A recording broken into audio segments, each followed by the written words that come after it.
Les copains, j'ai lu Ciao Bella de Serena Giuliano. Je l'ai terminé et franchement, c'est un petit coup de cœur. Je dirais pas que c'est un gros coup de cœur. Je pense pas que ce soit un gros coup de cœur, mais un petit coup de cœur. Ouais. Franchement, j'ai trop aimé. J'ai trouvé que cette lecture, elle avait amené plein de soleil, plein de positivité, plein de d'originalité aussi quelque part. J'ai beaucoup aimé ce personnage qu'on suit à travers ses réflexions avec sa psychologue, mais aussi à travers sa vie, son parcours, son évolution au fil des années.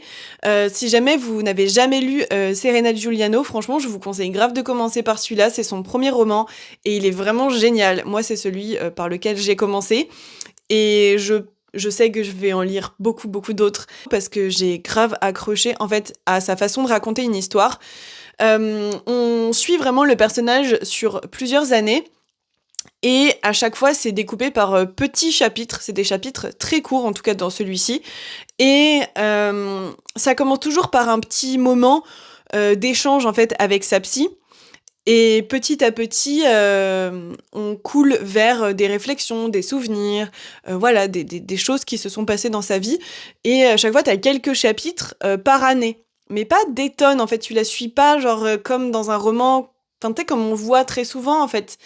Et j'ai trouvé que ce côté-là était ultra dynamique, c'est très vraisemblable.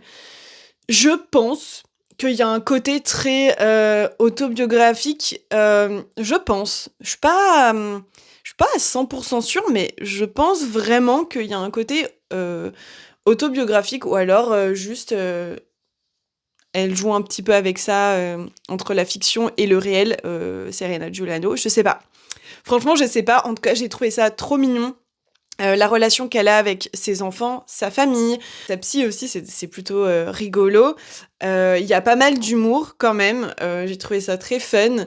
Et malgré tout, tu parles de sujets qui sont vachement importants. Tu vois, la maternité, la gestion d'un couple, sur le long terme, la famille, les conflits dans la famille, les différences entre soi et ses amis.